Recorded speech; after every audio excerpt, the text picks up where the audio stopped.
There are everyday actions to help prevent the spread of respiratory diseases. Wash your hands. Avoid close contact with people who are sick. Avoid touching your eyes, nose, and mouth. Stay home when you are sick. Cover your cough or sneeze. Clean and disinfect frequently touched objects with household cleaning spray. For more information, visit cdc.gov/COVID-19. This message brought to you by the National Association of Broadcasters and this station.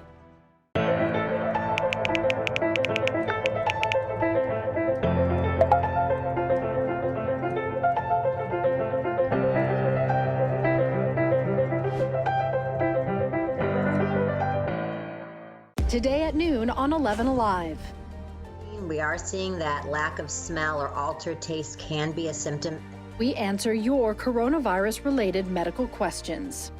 Because 11 Alive is where Atlanta speaks. Televised newscasts not enough for you? Get even more at 11 Alive's YouTube channel, where you'll find uncut interviews, extended body cam footage, live streams of Atlanta's biggest trials, and more. Subscribe to 11 Alive today.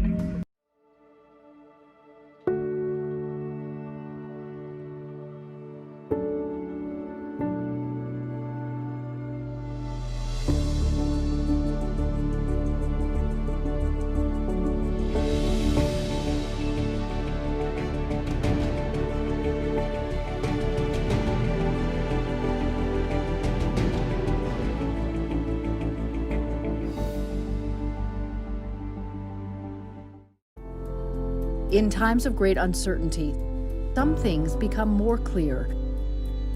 The things we take for granted, the people we depend on daily. Here at 11 Alive, we'd like to say thank you. First responders, medical staff, sanitation workers, truck drivers, postal workers, and every brave Georgian doing their part to make a difference. We see you, we hear you, and we appreciate all that you do. Let's start with a viral message going around. Quote, vast majority of people who died had ibuprofen Advil in their system. This message is fake. We just bought 20 dust masks.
Conley now, you're seeing it live.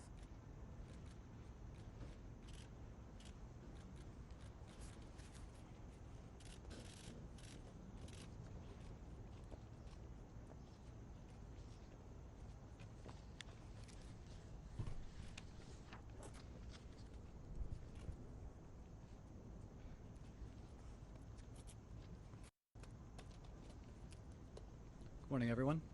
Morning. Since we spoke last, the President has continued to improve. As with any illness, there are frequent ups and downs over the course, particularly when a patient is being so closely watched 24 hours a day. We review and debate every finding, compare it to existing science and literature, weighing the risks and benefits of every intervention, its timing, as well as any potential impacts a delay may have. Over the course of his illness, the President has experienced 2 episodes of transient drops in his oxygen saturation. We debated the reasons for this and whether we'd even intervene. It was a determination of the team, based predominantly on the timeline from the initial diagnosis, that we initiate dexamethasone. I'd like to take this opportunity now, given some speculation over the course of the illness the last couple of days, update you on the course of his own illness. Thursday night into Friday morning when I left the bedside, the President was doing well, with only mild symptoms, and his oxygen was in the high 90s. Late Friday morning when I returned to the bedside, the President had a high fever, and his oxygen saturation was transiently dipping below 94%. Given these 2 developments, I was concerned for possible rapid progression of the illness. I recommended the President we try some supplemental oxygen, see how he'd respond. He was fairly adamant that he didn't need it. He was not short of breath. He was tired, had the fever, and that was about it. And after about a minute, on only 2 liters, his saturation levels were back over 95%. He stayed on that for about an hour, maybe, and it was off and gone. Later that day, by the time the team here was at the bedside, the President had been up out of bed, moving about the residence with only mild symptoms. Despite this, everyone agreed the best course of action was to move to Walter Reed for a more thorough evaluation and monitoring. Now I'd like to invite up Dr. Dooley to discuss the current plan. Thank you, Dr. Conley. Before I begin a brief clinical update on the President's condition, I do want to reiterate my comments from yesterday regarding how proud I am to be a part of this multidisciplinary, multi-institutional team of clinical professionals behind me, and what an honor it is to care for the President here at Walter Reed National Military Medical Center. Regarding his clinical status, the patient continues to improve. He has remained without fever since Friday morning. His vital signs are stable. From a pulmonary standpoint, he remains on room air this morning and is not complaining of shortness of breath or other significant respiratory symptoms. He's ambulating himself, walking around the White House Medical Unit without limitation or disability. Our continued monitoring of his cardiac, liver, and kidney function demonstrates continued normal findings or improving findings.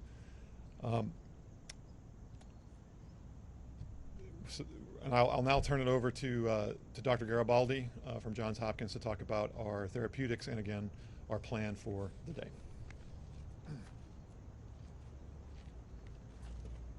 Thank you, Dr. Dooley, and I just wanted to again reiterate what an honor and a privilege it is to take care of the President, but to be part of such a talented and multidisciplinary team here at Walter Reed. The President yesterday evening completed his 2nd dose of remdesivir. He's tolerated that infusion well. We've been monitoring for any potential side effects, and he has had none that we can tell. His liver and kidney function have remained normal, and we continue to plan to use a 5-day course of remdesivir. In response to transient low oxygen levels, as Dr. Conley has discussed, we did initiate dexamethasone therapy, and he received his 1st dose of that yesterday, and our plan is to continue that for the time being. Today he feels well. He's been up and around. Our plan for today is to have him to eat and drink, be up out of bed as much as possible, to be mobile. And if he continues to look and feel as well as he does today, our hope is that we can plan for a discharge as early as tomorrow to the White House, where he can continue his treatment course. Thank you very much, and I'll turn it over to Dr. Conley for any questions. Dr. Conley, Just a moment, please. President wanted me to share how proud he is of the group, what an honor it is for him to be receiving his care here at Walter Reed, surrounded by such incredible talent, academic leaders, department chairs, internationally renowned researchers and clinicians, including the support of Dr. Garibaldi from Johns Hopkins. I'd like to reiterate how pleased we all are with the President's recovery, and with that, I'll take your question. Thank you so much. Dr. Conley, you said that there were 2 instances where he had drops in oxygen. Can you walk us through the second one? And also, I've got a question for the lung specialist afterwards. Sure, yeah, yesterday there was another episode where he dropped down about 93%. He doesn't ever feel short of breath. We watched it, and it returned back up. As I said, we evaluate all of these, and given the timeline where he is in the course of illness, you know, we are trying to maximize everything that we could do for him, and we debated whether we'd even start it, the dexamethasone, and we decided that in this case, the potential benefits early on the course probably outweighed any risks at this time. Did you give him a second round of supplemental oxygen yesterday? I'd have to check with the nursing staff. I don't think that if he did, it was very, very limited, but he's not on oxygen. And the only oxygen that I ordered or that we provided was that Friday morning initially. And about what time was that yesterday? Yesterday, what was yesterday? You said the second instance? Second incidence? Oh, it was over the course of the day, yeah. Yesterday morning. Dr. Conley. Dr. Conley. What is the President's current blood oxygen level? That's my first question to you, Dr. Conley. 98%. And what do the X-rays and CT scans show? Are there signs of pneumonia? Are there signs of lung involvement? Or any damage to the lungs? Yeah, so we're tracking all of that. There's some expected findings, but nothing of any major clinical concern. Then why start him, Dr. Conley, on the... Sorry? Dr. Conley, why start... ask if his oxygen level ever dipped below 90? We don't have any recordings here of that. That's right. On the dexamethasone, Dr. Yeah, what about here? At the White House or here, anything below 90, just to follow up on her question? No, it was below 94%. It wasn't down into the low 80s or anything. No. So, okay, so on the dexamethasone, the steroids, sir, on the lung function? Yesterday, you told us that the president was in great shape, had been in good shape and fever-free for the previous 24 hours. Minutes after your press conference, White House Chief of Staff Mark Meadows told reporters that the president's vitals were very concerning over the past 24 hours. Simple question for the American people. Whose statements about the president's health should we believe? So the chief and I work side by side, and I think his statement was misconstrued. What he meant was that 24 hours ago, when he and I were checking on the president, that there was that momentary episode of the high fever and that temporary drop in the saturation, which prompted us to act expediently to move him up here. Fortunately, that was really a very transient, limited episode. A couple hours later, he was back up, mild again. I'm not going to speculate what that limited episode was about so early in the course, but he's doing well. What are the expected findings on his lungs, and why is the president not wearing a mask in the videos and photos that have been released? Well, the president wears a mask anytime he's around us, and we're all wearing our N95s, full PPE. He's the patient, and when we can, when he'll move out into to public, we move him out and around other people that aren't in full PPE. I assure you, he'll as long as he's still under my care, we'll talk about him wearing a mask. And he's in a negative pressure room? And the room is negative pressure? I'm not going to get into the specifics of his care. And can you answer the question, sir, on the lung function? The lung function question, Dr. Conley? I'm sorry? The lung function question. Can you talk about that and what these expected I findings? would just share that, like every patient, we perform lung spirometry on him, and he's maxing it out. We told him, see what you can do, and it's over 2,500 milliliters each time. He's doing great. Yeah. But are your scans showing any irregularities in his lungs? Are there any obesities? Are there anything? To disclose that the president had been administered oxygen? It's a good question. Thank you. I was trying to reflect the upbeat attitude that the team, the president, that his course of illness has had. I didn't want to give any information that might steer the course of illness in another direction, and in doing so, it came off that we were trying to hide something, which wasn't necessarily true. So here I have it. He is the fact of the matter is that he's doing really well. He is responding, and as the team said, if everything continues to go well, we're going to start discharge planning back to the White House. That's it. Thank you, folks. Dr. Conley, on his lung scans. This is again, you did this yesterday. Can you please explain what you found on his lung scans? Hey, Chief, you want to Clarify? chat?